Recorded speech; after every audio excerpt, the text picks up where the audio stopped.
dipaksa mengaku ke polisi. Terpidana pembunuhan kasus Vina Cirebon akhirnya angkat suara, guys. Ternyata begini pengakuannya.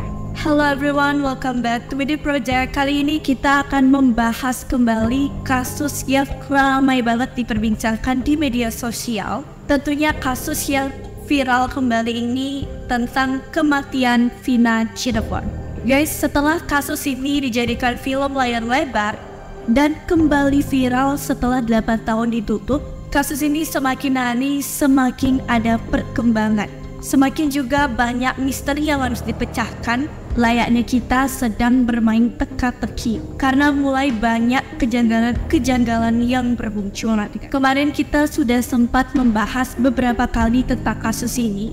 Mulai dari polisi yang menetapkan DPO, ramalan Wirang-Birawa, tanggapan dari ayah Eki, dan sekarang salah satu terpidana ikut buka suara. Nah, jadi terpidana ini sudah dibebaskan dan kabarnya dia salah tangkep, guys. Bahkan dia sendiri mengaku gak kenal sama kedua korban itu. Tapi anehnya di sini polisi terus-menerus memaksa terpidana ini untuk mengaku kalau dialah pelakunya. Maksanya itu nggak kayak orang nyogok ngasih permen, guys. Bahkan nggak kasih uang juga, tapi dipaksa dengan cara yang menyiksa, guys. Kok bisa dia sampai jadi terpidana padahal dia nggak kenal? Ya karena dia dipaksa dengan cara disetup, dipukul, ditendang, pokoknya disiksa lah, guys. Hal itu semuanya dilakukan oleh pihak kepolisian. Itu kata terpidana yang bernama, nah itu guys, kata terpidana yang sekarang udah jadi mantan, dia bernama Saka Tatal. Dimana akhirnya dia itu mengaku sebagai pelakunya karena udah gak kuat sama siksaan yang terimanya, guys. Benar-benar aneh kenapa pihak kepolisian sampai melakukan hal seperti itu. Apakah memang seperti itu cara menyelidikinya? Aku kira menyelidiki orang tuh biasanya dengan pertanyaan-pertanyaan yang elegan, yang menyudutkan sampai akhirnya dia ngaku, bukan dengan cara disiksa, guys. Lo emang gitu ya? Atau aku yang kurang jawab poinnya? Gimana ya bilangnya, ini udah kayak perdebatan antara pasangan. Sama-sama nggak mau kalah sampai akhirnya ada yang mengalah salah satu, guys. Karena si Saka ini ngotot bilang kalau dia itu nggak tahu nih sama dua korban ini. Bahkan dia itu belum punya motor saat ditangkap. Dia tuh nggak tergabung sama sekali sama geng motor. Tapi polisi tetap kekeh kalau si Saka ini pelakunya, guys. Oke, ini menjadi suatu keanehan baru ya. Tapi coba kita cari tahu dulu apa tanggapan Saka Tatal terkait hal ini, guys. Jadi dilansir dari viva.go.id, Saka Tatal terpidana kasus pembunuhan Vina dan Eki di wilayah Cirebon, Jawa Barat, membagikan kisahnya saat awal mula ditangkap polisi pada 2016 silam. Pemuda tersebut mengatakan saat itu dipaksa oleh polisi untuk mengaku sebagai pelaku yang terlibat dalam kasus tewasnya Vina Dewi Arsita. Saka mengatakan ia ditangkap pada 31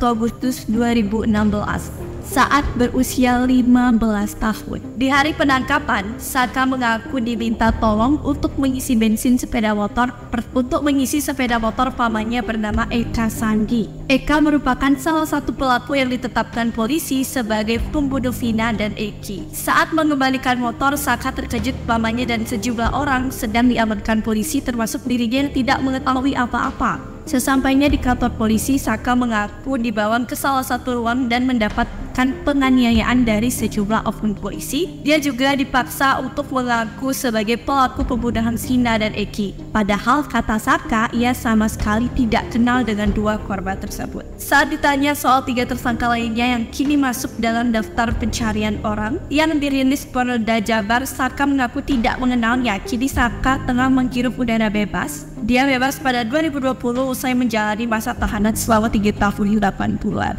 Buset. Yang ditetapkan menjadi tersangka pamannya Saka. Apa karena kebetulan Saka juga lagi ada di daerah yang sama, terus lagi sama pamannya, makanya dia ikut-ikutan ditangkap nih, guys. Tapi kenapa dipaksa? Apakah semua yang ada di dalam sel itu belum tentu bersalah? Semakin menimbulkan teka-teki baru ya kasus ini. Wah, gak habis thinking. Kalau emang benar apa yang dikatakan oleh Saka Tatal ini, berarti dia menjalani hukuman yang tidak dia perbuat sama sekali dong. 3 tahun 8 bulan di penjara. Itu mah dia tuh harusnya harusnya dia udah graduation, dia udah lulus SMA itu. Kok bisa sih anjir? Emang gitu ya cara penyelidikannya, dengan cara menyiksa? Kalau emang apa yang dibilang Saka Tatal ini benar, apa jangan-jangan masih ada beberapa orang lagi yang dipaksa untuk mengakui hal yang tidak pernah dia lakukan. Ini benar-benar kasus penuh teka-teki dan misteri ya guys. Makin viral, makin ini kasus ini. Banyak plot twist dari kejanggalan yang terjadi dan semakin terbongkar dalam kasus pembunuhan ini guys. Kalau menurut kalian gimana nih? Biasanya warganet itu punya feeling yang kuat-kuat nih guys. Buat netizen Indonesia, tunjukkan kemampuan detektif kalian. Kalau menurut pendapat kalian gimana terkait kasus ini? Coba tuliskan di kolom komentar. Anyways, gitu dulu ya video kali ini. Jangan lupa untuk like, comment, dan subscribe channel Media Project. Dan jangan lupa untuk nyalakan notifikasi kalian untuk selalu mengetahui update terbaru dari Media Project. Thank you so much for watching and see you next video. Bye-bye.